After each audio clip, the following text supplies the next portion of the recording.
Hey, I'm Cyclon, and today I want to give an update on my Kinetic Blast Warden. Now, I've been farming like crazy on this build. I'm having an absolute blast, the pun totally intended, and it's just an amazing time. I've invested so much currency in this build. I'm way past what I usually invest into builds, but I'm having a really fun time, and I want to see how far I can push this build. Now, we farmed up a mirrored a weapon, and then some more divines, and upgraded the build. And now I'm on an Int Stacker CI version. I'm still on a Warden, and I want to explain my choices a little bit, as well as show all the neat little things that are updated on the build.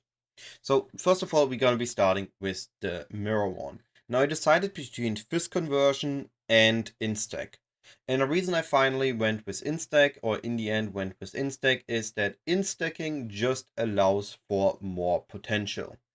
The issue with Phys Conversion was that while it was good, it's gonna have one major flaw, which is at higher budget levels, it will die the same as in lower budget levels. It doesn't really gain much more survivability, like the Int Stacker version, which gains a crazy amount of survivability really quickly. And with that, it just outranks the Phys scaling version, and I ended up mirroring the Soul Needle from the Echo Mirror Shop, and my damage just equipping it on the previous build jumped by 40% in PoV, and after I did some changes, it was like 60-80% damage increase, and it just been absolutely massive. So big increase in damage. Really happy that I went with instacking, and I had a Giga Blast yesterday. I wasn't even fully in build yesterday when I farmed, and you can still watch what if you want that. And then I upgraded to the Instack variant, and I've been testing, and it felt even better afterwards. So most of my gear now has some intelligence rolls, so I have intelligence, but I needed to do some smaller adjustments around it so that I can still have a good survivability. Now, because I'm using pure int bases, I did lose my spell suppression. I'm sitting at 50% chance spell suppression, but I have lucky spell suppress, which makes it decent enough. It is not really perfect. I would love to be suppression capped, but we just can't afford to suppression cap this build at the moment. It would just be too much investment, and we would lose too much energy shield, which is our whole survivability, or as a whole base life layer now, because we're going CI.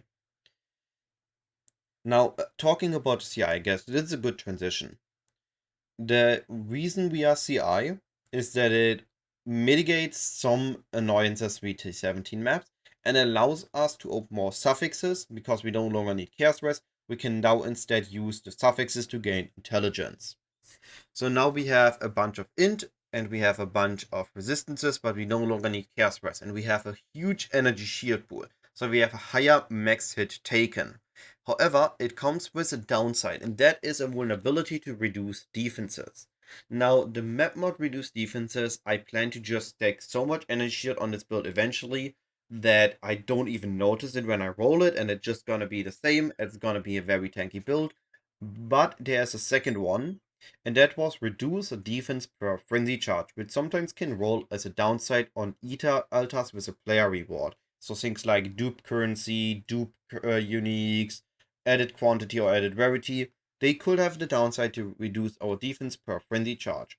So we are no longer able to use Mark the Prey with 10% chance to gain a frenzy charge when you hit a marked enemy. Sometimes via Headhunter or Wine of the Prophet, we still gain frenzy charges during a map, but this will be for a short period of time, and usually we are so sticked up with Headhunter buffs then that we don't notice it, but the Mark Mastery was a little bit too consistent, and when we had those on the maps, we died a little bit too often, so I just changed away from that. Other than that, we have a few other changes to the build. If you watched the previous video, you saw me make a video about crafting these Phys Conversion gloves. Now I'm still gonna be using those for a while, and the reason for that is with these gloves and two storm hands on large worn clusters, I'm converting my physical damage to lightning damage, meaning I'm no longer needing to get Phys immunity for reflect. So I was able to free my ring slot up, and I was able to free my Pantheon up. I no longer need the Reflect Pantheon. I can now use the Burning Ground Immunity Pantheon, or I can use the where is it? the physical damage reduction pantheon, which is a little bit neat. But yeah, this allows us to just be immune to physical reflect because we convert all our physical damage. And as a bonus upside, I managed to get a Giga Rare cluster with Devastator. So Devastator gives us explosion to the build, which we don't really scale, we don't really have it, but it's a neat thing to have. And if we explode corpses, if we explode enemies, they don't have corpses. So it's just a tiny neat upside, but by no means it is required. Lastly, one thing I'm currently testing out with is Flasks. Currently, I'm using a Wine of the Prophet Gold Flask, which is neat when we don't currently have a headhunter buff, like we just died in a map, we are getting back in, or we just start with the map. Then Wine of the Prophet is neat, otherwise I don't notice it too much unless we roll this 1 or 2 mods that are giga powerful for us. And I'm using a Ruby Flask. Now, I'm aware that currently the suffixes don't do anything because of the shield, but I don't know if I'm not upgrading away from the shield again in the near future, so I'm not rewarding my flask quite yet. The Ruby Flask is supposed to help us with meteors and volatile cores. It does work when we run normal maps, where it has just a volatile core, just a meteor, but if they combine with some other downsides, we can still die to them. So this is not a surefire way to win against those. The last thing that is neat on this build that I do have is I have a tattoo with blind, and I gave my mercenary a weapon craft on one of the cyclons with an open prefix to have a chance to blind enemies on hit, just to blind a little bit consistent and help with hitting my accuracy cap or having a 100% chance to hit enemies on maps that will reduced accuracy rating. And with that, I really have covered everything there is to on my build.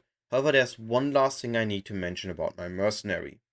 I did a mistake on the mercenary. I thought if my mercenary applies minus 100 lightning res and I have 100 pen, that is the most I can get. I was wrong. The wiki said I'm wrong. I was notified I was wrong, was in the comment section on Discord. I highly appreciate getting called out for that, because now I can explain it correctly. So what is happening is that minus resistance, so things like exposure, things like curses, and the Doyani chest, are getting enemies at most or at minimum to minus 200%. This is the lowest it can reach. Penetration is then applied after. So the pen we gain from our tincture and from other sources like the weapon is applied after we have set their resistance to minus 200. So we can get about minus 300 with this current setup to enemies' resistances, which is pretty dang amazing. But that is pretty much it on this mistake. We do want minus 200. We can achieve this by having a ring where we get like minus 40, minus 45. Then we use it on a clockwork ring or a helical ring to amplify the suffix effect. And then we mirror it with a reflecting mist to gain to minus 100. If we use 2 of those by using a Calendar's Touch in the other slot, we now set our enemy resistance to minus 200 when the mercenary is on top of them. And that was the change I did on my mercenary. I guess I also used a second scepter with Wrath effect, but that is minimal compared to getting another minus 100 resistance to our lightning to the lightning resistance of enemies. Now all this is all I updated, all I changed. If you see any other major changes, if you see anything else you're curious about, feel free to ask. The comment section is always open, Discord is open, and I'm streaming daily on Twitch and YouTube right now. So if you see me live, feel free to hop by, say hello, tell me what you think about the build. I gladly hold a conversation with you. All this being said, have a lovely day, and I'll be seeing you either live on Twitch or my next YouTube video. Goodbye.